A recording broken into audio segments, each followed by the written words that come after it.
Allez, Mesechet Psachim, Daf Lamed Chet. Nous nous sommes arrêtés le Hamoud, le Daf précédent, en bas de la page. Amar Rav Assi, Issa Shel Maaser Sheni, les divrei Rabbi Meir, Turin Minahala, les divrei Chachamim, Chayevet Bahala. Donc, on va voir ici un enseignement de Rav Assi. Donc, Rav Assi pose le problème, il dit comme ça, Issa Shel Maaser Sheni. Donc, si on a une pâte maintenant qui est issue du Maaser Sheni, donc on se rappelle le Maaser Sheni, la deuxième dîme, d'accord, qu'on prélève et qu'on a l'obligation de consommer à Yerushalayim.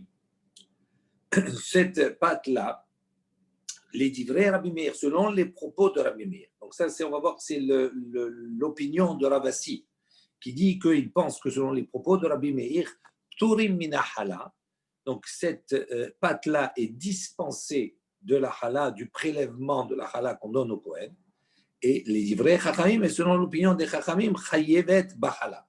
On a l'obligation de prélever sur cette pâte du Maaser Sheni, de prélever la chala. Alors, juste avant d'aller sur le DAF suivant, juste on prend Rabbi Meir dans le Rashi pour bien comprendre. Rabbi Meir, D'Amar de Perek Sheni d'Ikdushin, donc on va voir que Rabbi Meir, dans le deuxième chapitre de Masechet Kiddushin, Daf Nun Dalet Amud Bet, Rashi nous dit Maaser Mamon Gavoahu. Il considère qu'il y a une discussion sur cela. Est-ce que le Maaser Sheni, il dit Maaser Mamon Gavoahu, c'est le Maaser Sheni, il est considéré comme Mamon Gavoa, c'est donc de l'argent qui est destiné, qui n'appartient pas à l'homme, qui n'appartient pas à la personne. Donc il dit, puisque c'est quelque chose qui n'appartient pas à la personne, Ptura Minahala. C'est pour ça qu'il va, là-bas, la discussion en vérité, c'est sur les Kiddushin. Est-ce que si on a porté les Kiddushin avec ce Maaser Sheni-là, si on dit que ça n'appartient pas à la personne, donc les Kiddushin, ils ne sont pas valables. Et si on dit que ça appartient à la personne, à ce moment-là, les Kiddushin, ils sont valables. D'accord ? Le mariage est valable. Alors Rav Assi dit, en partant de ce postulat, de ce principe-là dans Masechet Kiddushin, il dit, les divrei, selon les paroles de Rabbi Meir, il semblerait que lui, il considère que Maaser Sheni, c'est Mamon Gavoa, c'est-à-dire c'est quelque chose qui appartient à l'éternel, entre guillemets, donc c'est-à-dire c'est pas à nous, et donc c'est pour ça qu'il dit Patour Minahala, cette pâte nous n'appartenant pas, donc là, elle est dispensée de prélever la chala. Et pour les Chachamim qui sont en machloket sur Rabbi Meir, ils disent non, chayevet bahala. Il dit même si effectivement c'est quelque chose qui doit être mangé à Yerushalayim, n'empêche qu'il considère que ce maaser sheni appartient au propriétaire. Et donc c'est pour ça qu'il a l'obligation de prélever la chala sur ce maaser sheni. On continue. Ça c'est le premier exemple. Toujours dans Rav Assi. Matzot shel maaser sheni. La même chose. Le deuxième cas, c'est des matzot qui ont été fabriqués avec le Maaser Sheni. Les divrei Rabbi Meir, selon les paroles de Rabbi Meir, en adam yotze bayede chovato, Pesach. Donc il dit on ne peut pas s'acquitter de la mitzvah de Achilat Matzah à Pesach avec ces matzot-là. Okay? On va voir pourquoi après. Les divrei Chachamim, selon les papas, les Chachamim yotze bayede chovato Pesach, on peut s'acquitter de la mitzvah de Pesach avec.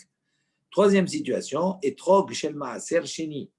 Un etrog qui est issu d'accord de la deuxième dîme. Donc, les divrei Rabbi Meir, selon les propos de Rabbi Meir, il ne peut pas s'acquitter de la mitzvah, d'accord, du etrog, du lulav, d'arba minim, pendant le Yom Tov de Sukkot. Les divrei Chachamim, selon les propos des Chachamim, Adam yotze bo yede chovato be Yom Tov, l'homme peut s'acquitter de son obligation pendant Yom Tov avec ce etrog qui est issu du Maaser Sheni.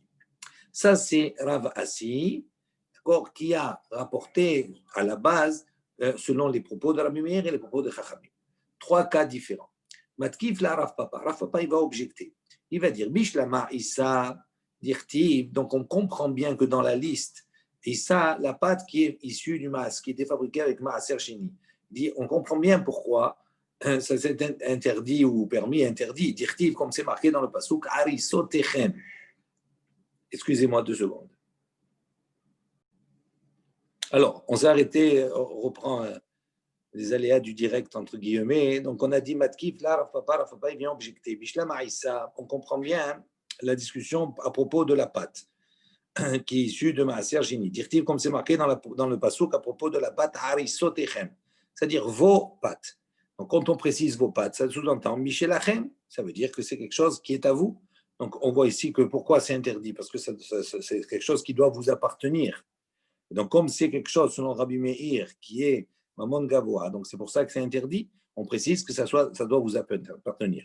Etrog namedirtiv, le etrog aussi, il est mentionné à propos du etrog, c'est marqué ulkartem lachem.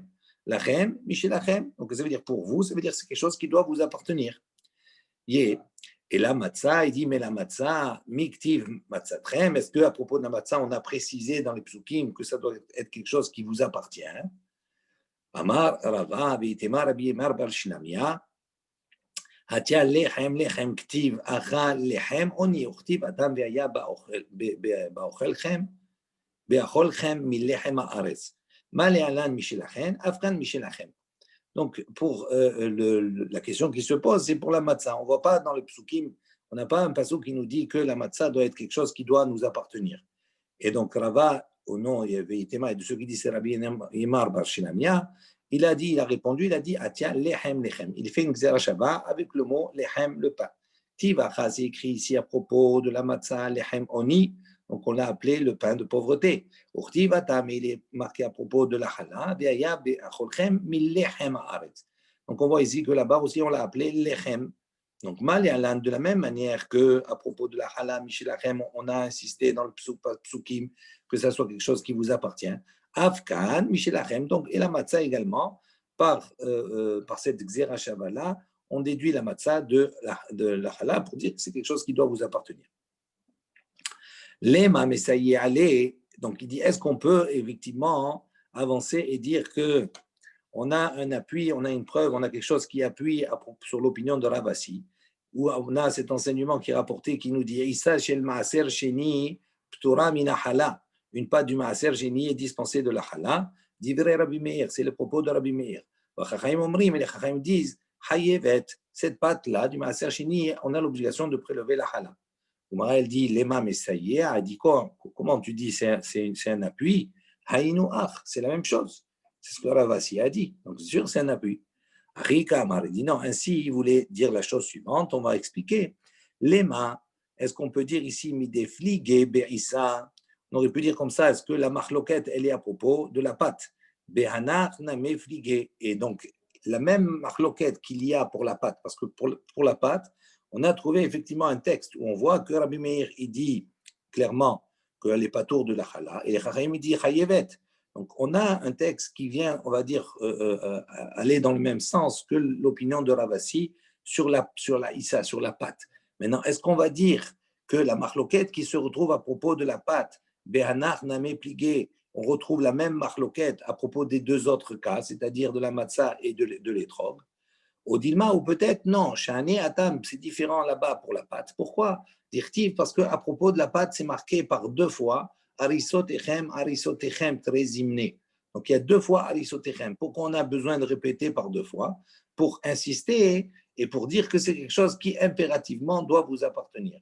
Tandis que le fait de marquer ou kartem lachem, vous prendrez pour vous, c'est comme c'est dit une seule fois. D'accord? Pour le hétrog, par exemple. Donc, il n'y a pas on ne peut pas déduire d'une manière claire et évidente que c'est quelque chose qui doit impérativement, d'accord, nous appartenir, être en notre possession. Ça, c'est le questionnement qu'on avait sur l'interprétation. Est-ce qu'ils sont de marloquette surtout ou en marloquette partiellement uniquement que sur la pâte? Ba'e Rabbi Shimon ben Lakish. Donc, Rabbi Shimon ben Lakish, il a posé une question. Donc, il dit, quel est le din? Est-ce qu'une personne peut s'acquitter de son obligation de la hala? D'accord? Donc, avec la hala du maaser sheni à Yerushalayim. Est-ce qu'il peut s'acquitter de son obligation de la matzah, de achilat matzah, en fabriquant de la matzah avec la hala? Donc, on parle d'un Kohen, bien entendu. Chez le maaser sheni, d'une maaser sheni à Yerushalayim. Donc, on a ici non seulement cette pâte-là, elle a un statut de chala, d'accord? Et en plus de cela, elle est issue du maaser sheni et c'est à Yerushalayim. Est-ce qu'un Kohen peut utiliser cette pâte-là et fabriquer de la matzah et la consommer? On dit comme ça. Aliba de Rabbi Yossé Galilée Lotiba Elach. Il dit si tu dois te placer par rapport à l'opinion de Rabbi Yossé Galilée, tu ne poses pas la question. D'accord? Hashta, pourquoi? Hashta bichulin non nafik bachalato mi baya. Dit parce que rappelez-vous la machlouket de Rabbi Yossé Galilée et Rabbi Akiva. Rabbi Yossé Galilée, il avait dit D'accord, d'où on apprend parce que c'est marqué là-bas, lechem, on y comme aninut. On a dit c'est un pain là-bas pour la matzah qui se mange comme une pain de deuil. Et il dit ça vient exclure le maaser sheni qui lui doit se manger. Il se mange besimcha, on n'a pas le droit de manger dans un cadre de deuil. Donc Rabbi Yossi il a dit, selon Rabbi Yossi il dit, tu ne peux pas poser la question. Pourquoi? Parce que Ashta Bechulin non nafik, c'est-à-dire même pour le maaser sheni lui-même qu'il considère chol. Qu'est-ce qui n'est pas chol? C'est la chala, on lui donne au Kohen. Mais le maaser sheni en soi, chol, ça veut dire c'est quelque chose que je peux manger. À Yerushalayim, c'est une exigence, mais ça reste quelque chose qui n'est pas consacré, c'est quelque chose qui est chol. Et on voit que Rabbi Yossi il est pour quelque chose qui est chol, le nafik, on ne peut pas s'acquitter avec cela pour faire la mitzvah de l'achilat matzah. Il dit Bachalato, maintenant avec la chala, avec son prélèvement en soi, Mibaya, tu poses la question, c'est sûr que non, tu ne peux pas. Donc la question ne se pose pas selon l'opinion de Rabbi Yossi Galilée. Qui dit Baïlacha, quand tu vas poser la question en revanche, Aliba de Rabbi Akiva, ça va selon l'opinion de Rabbi Akiva. Qu'est-ce qu'il a dit Lui, Rabbi Akiva, il a dit on peut faire, d'accord, s'acquitter de la mitzvah de l'achilat matzah avec le maaser sheni. Donc il dit dans quel cas Dehi mitamo yeshlahen eter bemoshavot. Rappelez-vous, on avait dit que Rabbi Akiva, il utilisait effectivement bemoshavot echem en disant, il avait montré on avait vu hier que le maaser sheni qui s'est impurifié, à ce moment-là, il y a la possibilité de le racheter, même s'il était à Yerushalayim, et de sortir et de manger la chala, de manger le maaser sheni qui est devenu chol à l'extérieur. Donc on peut le manger dans d'autres endroits. Donc on a dit ici, la question se pose à l'Iba de Rabbi Akiva. Pourquoi? Parce qu'il dit Bechulin ou Nenafik. C'est-à-dire, quand il devient chol, il peut s'acquitter. Dans quel cas? Des imitamo, dans le cas où il s'est impurifié, ce maaser sheni. Yesh la emeter, il y a une autorisation, bemoshavot, de les consommer dans n'importe quel endroit. Aval chala, il dit, mais la chala. Des imetamia, let le eter, bemoshavot, ou l'isrefa azla. Il dit, la chala, elle a une différence. C'est que la chala, elle est consacrée au Kohanim. Il dit, si maintenant cette chala, elle s'est impurifiée, il n'y a pas d'autorisation de la manger à l'extérieur, dans tous les endroits. On ne peut plus la manger. D'accord? Et elle doit être brûlée. Non nafik. Donc, on ne peut pas s'acquitter. Odilma, ou bien non, peut-être je vais dire, Amrinan, on va dire comme ça, le principe. 2 secondes, j'arrive. J'ai un problème avec ça, j'arrive pas. Voilà. Alors, on reprend Odilma, ou peut-être, non, on a une autre approche. Amrina, nous allons dire Ho'il. Donc, on a un principe qui est Ho'il, puisque Ve'il ou l'okara ale Hashem. Donc, ça veut dire quoi? On suppose, si maintenant, sur cette partie, cette halala, qu'on a prélevé, on va dire, du maaser sheni, il dit Ve'il ou l'okara ale Hashem. Si on ne l'avait pas nommé, on n'avait pas dit ça, c'est la hala. Ve'itme, et qu'elle se serait impurifiée, itla heter bemoshavot. À ce moment-là, elle aurait eu le même statut, ça aurait été toujours considéré comme maaser sheni, et donc ça aurait été autorisé de le consommer à l'extérieur, si on le rachète. Venafik ba, et à ce moment-là, on peut s'acquitter de la mitzvah de achilat matzah avec. Il dit ashta anami, il dit donc maintenant aussi, même si effectivement c'est la chala, on l'a défini, nafik, on peut s'acquitter avec de la achilat matzah avec. Ça, c'est une première démarche. Ika de amre. Il y a de ceux qui enseignent, qui disent Ha vadai lotiba elach, de vadai amrinan ho'il. Il dit donc là, c'est sûr que tu ne vas pas poser la question parce que c'est sûr qu'on peut exprimer la chose et dire ho'il. Ça veut dire quoi? Ce ho'il, c'est une expression, c'est une forme d'interprétation. Ça veut dire puisque si on ne l'avait pas nommée en tant que hala, elle aurait le même statut que le maaser sheni encore. Et donc, si elle est devenue impure, je peux la consommer même à l'extérieur à partir du moment où je l'ai rachetée. Et donc, je peux m'acquitter de la mitzvah de achilat matzah. Maintenant, kiti ba'elecha. Maintenant, la question qui est posée, qui te pose, c'est laquelle? C'est quelle situation? Il dit hala, alekuach bekesef maaser sheni. Il dit, on parle d'une hala qui a été, d'accord, acquise, qu'on a acheté, bekesef maaser sheni. Une pâte, on a acheté une pâte, par exemple, avec l'argent du maaser sheni. C'est-à-dire, la pâte, elle n'est pas maaser sheni. Elle devient maaser sheni parce qu'on va l'acheter avec l'argent du maaser sheni. Maintenant, la hala qu'on a prélevée sur cette pâte. C'est ça la question qui se pose. Il dit, par rapport à l'opinion des Chachamim, lotiba elecha. Tu ne poses pas de question. Pourquoi? Parce que les Chachamim ont dit, eux, ils pensent, ipadé, ça veut dire que cette chala qui est issue d'une pâte qu'on a achetée avec le maaser sheni, d'accord? Cette pâte-là, on peut la racheter, si elle devient tamée, on peut la racheter. Donc ça, c'est l'opinion des chachamim. Donc si elle devient tamée, on peut la racheter. Si on peut la racheter, elle est comme le maaser sheni, ça veut dire que je peux m'en sortir à l'extérieur et la manger dans n'importe quel endroit. Donc la question ne se pose pas. Donc je peux m'acquitter de la mitzvah de achilat matzah avec. Aïnou maaser, pourquoi la question ne se pose pas? Parce que yipade, aïnou maaser, ça revient au même titre que le maaser. En revanche, qui dit bah elecha, la question que tu vas poser, aliba de Rabbi Yehuda, c'est selon l'opinion de Rabbi Yehuda qui est en marloquette avec les chachamim. D'Amar, lui, il pense, ikaver, que cette halala qui a été achetée, cette pâte qui a été achetée avec le maaser sheni, eh bien, cette pâte-là, si elle devient impure, à ce moment-là, ce halala devient impure, je dois l'enterrer. Là se pose la question. Dites Nando, on voit, comme on a le Mishnah qui nous dit, Alekouach bekesef maaser sheni, shenitma, ipade, Rabbi Yehuda Omer, ikaver. Donc on voit effectivement dans cette Mishnah, quelqu'un qui a acquis, donc qui a acheté bekesef maaser sheni avec l'argent du maaser sheni, d'accord, une pâte, shenitma, et après elle s'est impurifiée, ipade, on peut racheter. Rabbi Yehuda dit non, ikaver, on doit l'enterrer.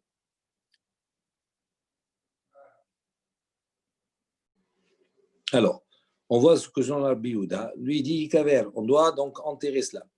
Donc maintenant, mi amrinan, qu'est-ce que nous allons dire? On va dire, la question elle se pose comme ça. Ho'il, donc est-ce qu'on va appliquer deux ho'il? On va voir qu'il y a deux puisque. Ho'il veilo lakoar ave. Ici, maintenant, on va dire, puisque si on ne l'avait pas acquise, ave, donc à ce moment-là, c'est-à-dire, ça serait toujours considéré comme un génie. Et la le deuxième oil, la deuxième supposition, si on n'avait pas appelé de Shem et que ça s'est et que ça s'est impurifié, à ce moment-là, yesh lo heter b'moshavot. À ce moment-là, on aurait été autorisé dans n'importe quel endroit. Benafik, on se serait acquitté, on pourrait s'acquitter de la filat matzah avec. B.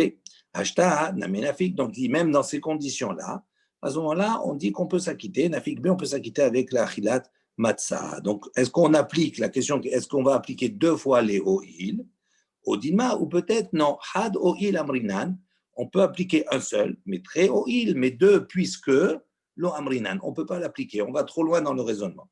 Amar Rava, il conclut, il dit mistabera logiquement, Shem Maaser Had ou. Il dit en vérité ici, il n'y a pas de Ho'il, lui il considère qu'il n'y a qu'un seul Shem Maaser Had ou. Il y a un seul Shem Maaser. Est-ce qu'on lui applique le nom du Maaser ou pas?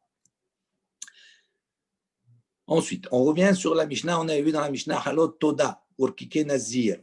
Donc rappelez-vous, on avait dit que ces pains-là qui accompagnaient le Korban Toda ou bien ces galettes, c'était des pains azim, entre autres une partie qui accompagnait le Korban du Nazir.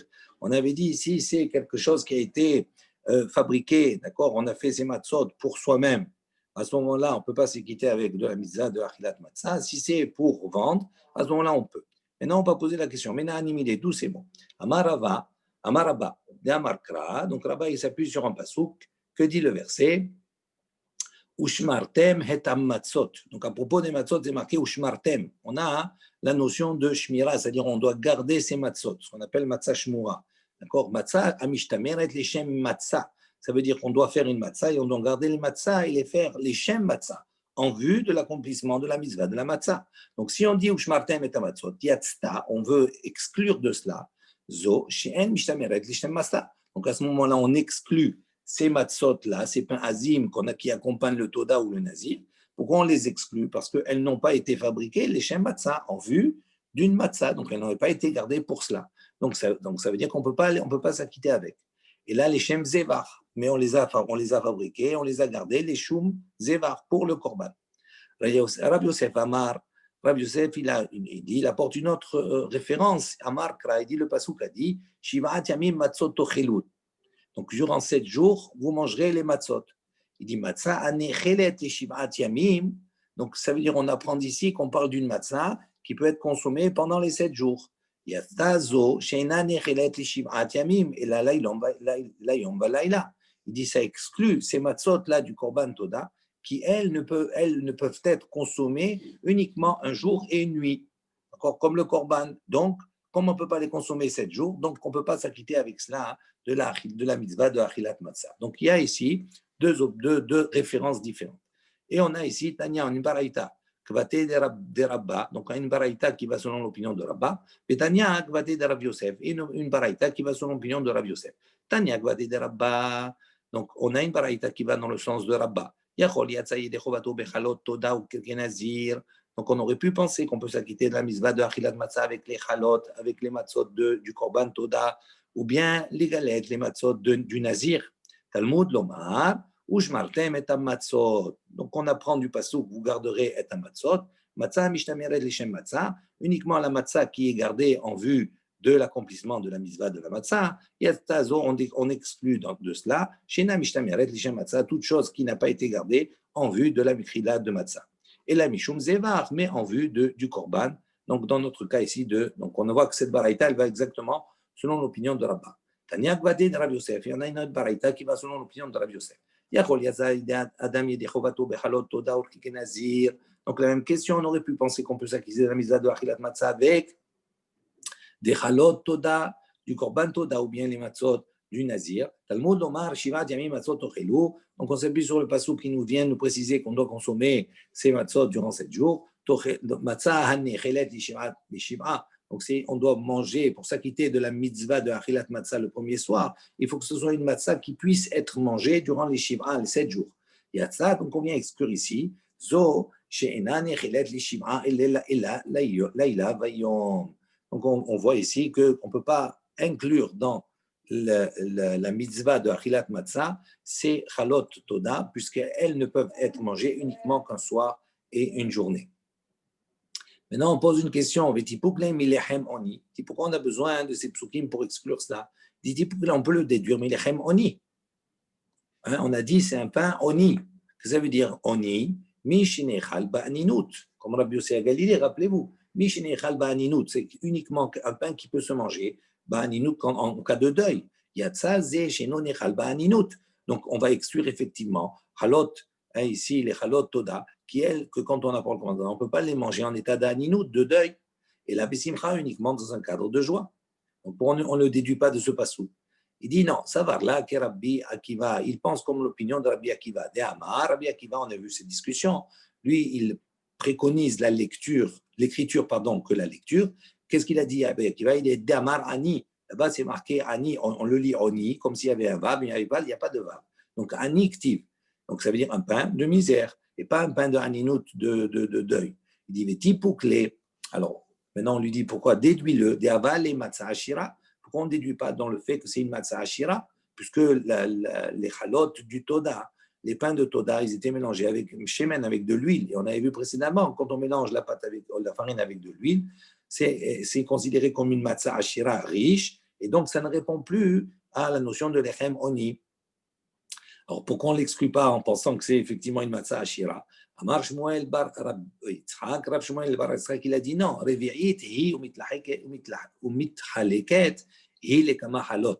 Il dit non, ça ne s'appelle pas une matzah ashira. Pourquoi? Parce qu'on utilise simplement un revi'it de shemen, et ce revi'it de shemen, il est partagé comme ça pour faire plusieurs halot. Donc c'est vraiment infime, et donc on ne peut pas lui donner le statut de matzah ashira. Alors déduis-le, alors déduis-le dans le fait qu'on ne peut pas les consommer dans n'importe quel endroit. C'est dans le Mikdash, c'est pas à l'extérieur, à Yerushalayim, pas à l'extérieur.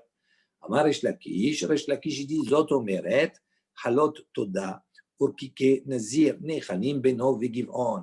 Donc Resh Lakish, il apporte une autre référence, il dit non. On voit que Halot Toda, Bekerke Nazir, ça n'a pas toujours été le cas. Il y a une période dans notre histoire où on pouvait les consommer Benov et Giv'on dans des villes qui étaient à l'extérieur de Yerushalayim, d'accord, à la période où il y avait là-bas, le Mishkan se trouvait à Shiloh, et donc où là-bas il y avait encore la possibilité de faire ce qu'on appelle des bamot, des hôtels privés.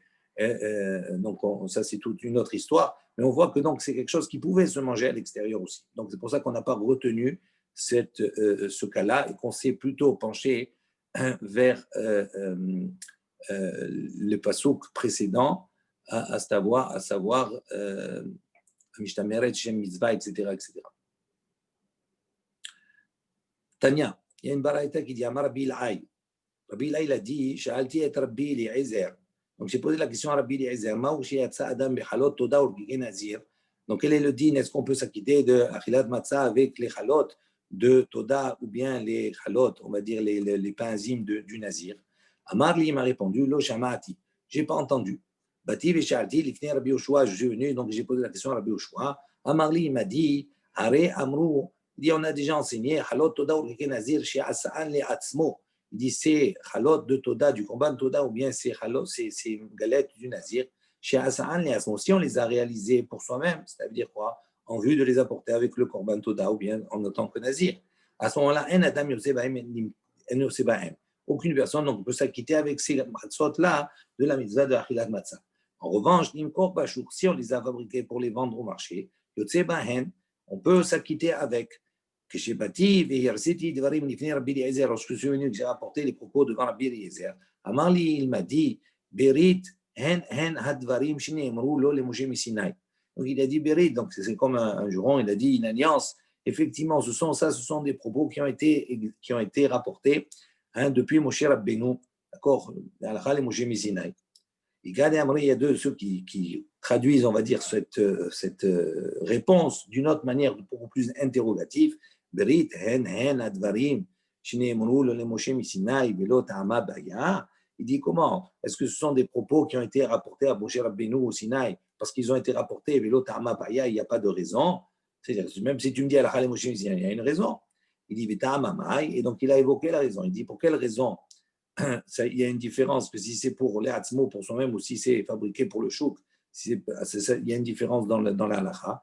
Il dit Rabba, il a dit Kol la chouk, imluche mimlach, amar, imizdaben, ino mizdaben, ipuk behu, ana. Donc il dit pourquoi Rabba? Il dit parce que tout ce qui est vendu sur le chouk, etc. Ça veut dire quoi? Ça veut dire que s'il se présente à nous l'achat, ça va. Donc s'il va vendre, qu'est-ce qu'il se dit? Si je vends, je vends. Si je ne vends pas, eh bien à ce moment-là, je vais les utiliser pour moi, pour m'acquitter de la mitzvah de Achilat Matzah. Donc c'est pour ça qu'il y a une différence majeure entre les deux. Voilà, on va s'arrêter là. Bezrat Hashem demain, une autre Mishnah. Bon, excusez-moi encore pour le